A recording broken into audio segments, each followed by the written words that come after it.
Hi friends, welcome to my YouTube channel HMedia.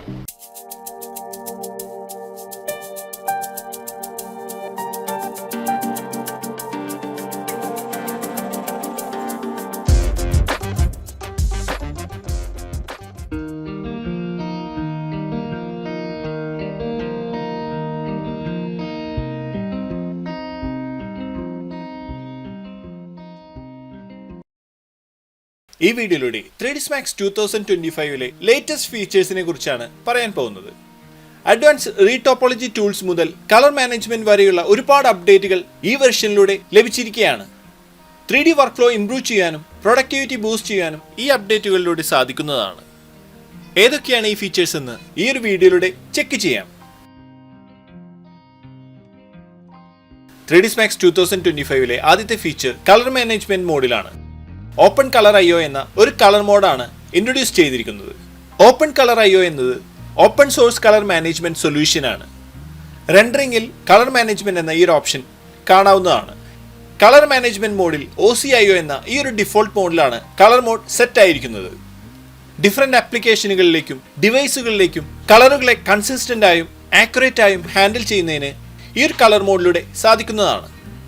3ds Maxൽ colour management mode OCIO എന്ന ഈ ഒരു മോഡിലാണെങ്കിലും വർക്കുകൾ അനുസരിച്ച് കളർ മോഡ് ചേഞ്ച് ചെയ്യാവുന്നതുമാണ്. ഓപ്പൺ കളർ IO എന്ന ഈ ഒരു മോഡ് യൂസ് ചെയ്യുന്നതിലൂടെ 3D പ്രൊജക്റ്റുകളിലേക്ക് ഹൈ ക്വാളിറ്റി കളർ ആക്യുറസി കൊണ്ടുവരുന്നതിന് സാധിക്കുന്നതാണ്. അടുത്തതായി റീടോപ്പോളജി ടൂൾസിലാണ് അപ്ഡേറ്റ് വന്നിരിക്കുന്നത്.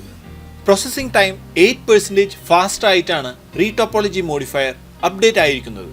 പ്രീ പ്രോസസ്, ഓപ്പൺ VDB എന്നിങ്ങനെ രണ്ട് പുതിയ മോഡുകൾ ഇതിലൂടെ ലഭിച്ചിരിക്കുകയാണ്.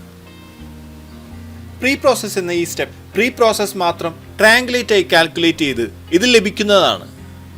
ഇത് റീസെറ്റ് ചെയ്യാനും റീടോപ്പോളജി മോഡിൽ നിന്നും നമുക്ക് ആവശ്യമുള്ള മോഡ് സെലക്ട് ചെയ്ത് പ്രോസസ് ചെയ്യാനും ഇതിൽ സാധിക്കുന്നതാണ്. ഓപ്പൺ ടു VDB എന്ന റീമെഷിംഗ് മോഡും ഇതിൽ അവൈലബിൾ ആണ്. വോളിയം ടു മെഷ് എന്ന കൺവേർഷൻ യൂസ് ചെയ്ത് സെലക്ട് ചെയ്ത മെഷുകളെ റീകൺസ്ട്രക്ട് ചെയ്യാവുന്നതാണ്. പ്രോസസ്സിംഗ് സ്റ്റാർട്ട് ചെയ്ത് ഏത് സമയത്തും എസ്കേപ്പ് പ്രസ് ചെയ്ത് ഈ ഒരു മോഡിൽ നിന്ന് പുറത്തേക്ക് വരാവുന്നതുമാണ്. റീടോപ്പോളജി പ്രോസസ്സിംഗ് മുന്നത്തേക്കാളും 8% ഫാസ്റ്റ് ആയിരിക്കുകയാണ്.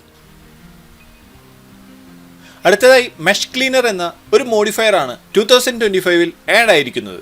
3D മോഡൽസിനെ സെലക്ട് ചെയ്ത് ഈ മോഡിഫയർ അസൈൻ ചെയ്തതിനു ശേഷം ഇതിലുള്ള ഇഷ്യൂസിനെ ഡിറ്റക്ട് ചെയ്യാനും സെലക്ട് ചെയ്ത് ആ ഇഷ്യൂസിനെ റിപ്പയർ ചെയ്യാനും ഇതിലൂടെ സാധിക്കുന്നതാണ്. ഗ്ലോബൽ സെർച്ച് ഫീച്ചറിലാണ് അടുത്ത അപ്ഡേറ്റ് വന്നിരിക്കുന്നത്. കീബോർഡിൽ X പ്രസ് ചെയ്തുകൊണ്ട് ഈ ഒരു ഗ്ലോബൽ സെർച്ച് ആക്സസ് ചെയ്യാവുന്നതാണ്.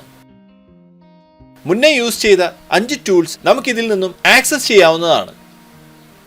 ഇതിന്റെ ഈ ഒരു സെറ്റിംഗ്സിൽ ക്ലിക്ക് ചെയ്തുകൊണ്ട് നമുക്ക് ഈ ഓപ്ഷൻ എനേബിൾ ചെയ്യാനും ഡിസേബിൾ ചെയ്യാനും സാധിക്കുന്നതാണ്. കൂടാതെ ഈ ഒരു പോപ്പ് വിൻഡോയുടെ വിഡ്ത് നമ്മുടെ ആവശ്യത്തിനനുസരിച്ച് അഡ്ജസ്റ്റ് ചെയ്യാനും ഈ ഒരു വിൻഡോ ആവശ്യമെങ്കിൽ ഇതിനെ ഡോക്ക് ചെയ്ത് പ്ലേസ് ചെയ്യാവുന്നതുമാണ്. 3D വർക്ക് ഫ്ലോ ഫാസ്റ്റ് ആക്കുവാൻ ഹെൽപ്പ് ചെയ്യാവുന്ന ഒരു അപ്ഡേറ്റ് ആണിത്. അടുത്തതായി മെനു എഡിറ്റർ എന്ന ഫീച്ചറാണ് 2025 ഒരു ഇമ്പോർട്ടന്റ് അപ്ഡേറ്റ്.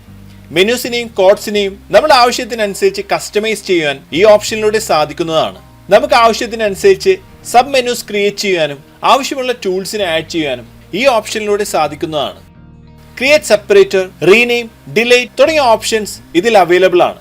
നമ്മുടെ ആവശ്യത്തിനനുസരിച്ച് ടൂൾസിനെ സെപ്പറേറ്റ് ചെയ്ത് ആഡ് ചെയ്യാനും റിമൂവ് ചെയ്യാനും ഈ ഓപ്ഷനിലൂടെ സാധിക്കുന്നതാണ്. തേർഡ് പാർട്ടി പ്ലഗിൻസുകൾക്ക് മെനുസ് ഇതിലൂടെ ക്രിയേറ്റ് ചെയ്യാവുന്നതാണ്. USD പ്ലഗിനാണ് 3ds Max 2025 അടുത്തൊരു update. Animated geometries, animated lights, cameras തുടങ്ങിയ മറ്റു സോഫ്റ്റ്വെയറുകളിൽ നിന്നും ഇമ്പോർട്ട് ചെയ്ത് യൂസ് ചെയ്യാൻ ഈ ഓപ്ഷനിലൂടെ സാധിക്കുന്നതാണ്. ഈ പ്ലഗിനിലൂടെ ബ്ലെൻഡ് ഷേപ്പ് ആനിമേഷൻസിനെ മറ്റു സോഫ്റ്റ്വെയറിൽ നിന്നും ഇമ്പോർട്ട് ചെയ്ത് യൂസ് ചെയ്യാൻ സഹായിക്കുന്നതുമാണ്. ക്യാരക്ടർ ആനിമേഷൻ, ഫേഷ്യൽ എക്സ്പ്രഷൻസ് തുടങ്ങിയവ ക്രിയേറ്റീവായി കൺട്രോൾ ചെയ്യാൻ ഇതിലൂടെ സാധിക്കുന്നതാണ്. 3ds Max 2025 യൂസ് ചെയ്യുന്നതിലൂടെ 3D വർക്ക് ഫ്ലോ ഇംപ്രൂവ് ചെയ്യാനും ക്രിയേറ്റിവിറ്റിക്ക് അനുസരിച്ച് 3D വർക്കുകളെ നെക്സ്റ്റ് ലെവലിലേക്ക് എത്തിക്കുവാനും ഇതിലൂടെ സാധിക്കുന്നതാണ്. ഇത്രയാണ് ഈ ഒരു വീഡിയോയിലൂടെ ഷെയർ ചെയ്യുന്നത്. അടുത്ത വീഡിയോയിലൂടെ വീണ്ടും കാണാം. Thanks for watching. അപ്ലോഡ് ചെയ്യുന്ന പുതിയ വീഡിയോകൾ നിങ്ങളിലേക്ക് എത്താനായി സബ്സ്ക്രൈബ് ചെയ്ത് ബെല്ലൈക്കൺ എനേബിൾ ചെയ്യുക.